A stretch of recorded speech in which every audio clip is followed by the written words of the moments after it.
ಕೃಷ್ಣ. ನನ್ನ ಹೆಸರು ಚಾರ್ವಿ. ವಿಷ್ಣು ಶ್ರೀಕೃಷ್ಣನ ಅವತಾರದಲ್ಲಿ ಹುಟ್ಟಿದ ಮೇಲೆ ಅನೇಕ ರಾಕ್ಷಸರನ್ನ ಸಂಹಾರ ಮಾಡೋ ಮೂಲಕ ಸಾಕಷ್ಟು ಲೀಲೆಗಳನ್ನು ತೋರಿಸಿದ್ದಾನೆ.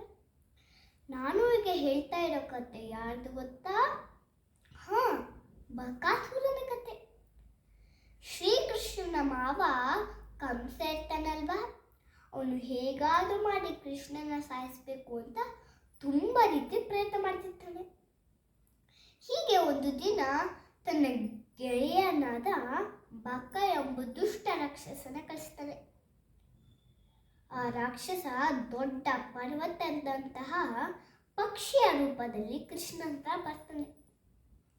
ಆ ಪಕ್ಷಿನೇ ಬಕ ಪಕ್ಷಿ. ಅದು ಹೀಗಿರುತ್ತಂದ್ರೆ ದೊಡ್ಡ ದೇಹ, ಚೂಪಾದ ಕೊಕ್ಕು, ಹರಿತವಾದ ಉಗುರು, ಯಾರೇ ನೋಡಿದ್ರು ಕೂಡ ಭಯ ಆಗೋ ರೀತಿ.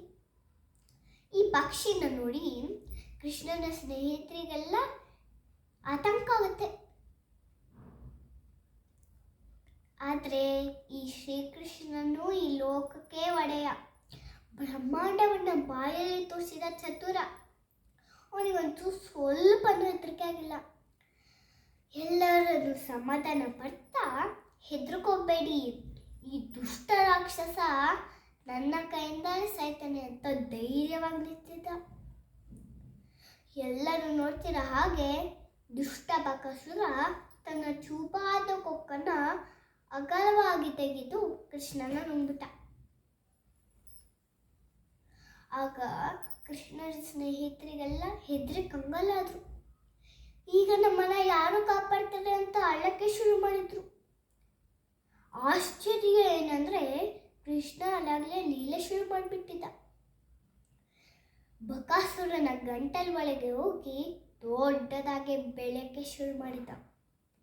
ಬಕಾಸುರನಿಗೆ ಉಸಿರು ಕಟ್ಟಿದಾಗಾಯ್ತು. ನೋವು ತಡ್ಕೊಳಕ್ಕಾಗದೆ ಕೃಷ್ಣನ ಹೊರಗಾಕ್ಬಿಟ್ಟ.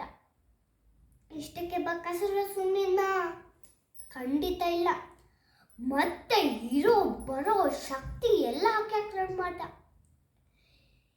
ಈಗಂತೂ ಕೃಷ್ಣ ಬಕ ಪಕ್ಷಿಯ ಕೊಕ್ಕನ್ನು ಹಿಡಿದು 2 ತುಂಡು ಮಾಡಿ ಬಕಾಸುರನ ಸಂಹರಿಸಿದ. ಪರಿತ್ರಾಣಾಯ ಸಾಧೂನಾಂ ವಿನಾಶಾಯ ಚ ದುಷ್ಕೃತಾಂ ಎನ್ನುವ ಮಾತನ್ನ ಸಾಬೀತುಪಡಿಸಿದ. ಕೃಷ್ಣಾಯ ವಾಸುದೇವಾಯ ದೇವಕೀ ನಂದನಾಯ ಚ ನಂದಗೋಪ ಕುಮಾರಾಯ ಗೋವಿಂದಾಯ ನಮೋ ನಮಃ. ಜೈ ಶ್ರೀಕೃಷ್ಣ.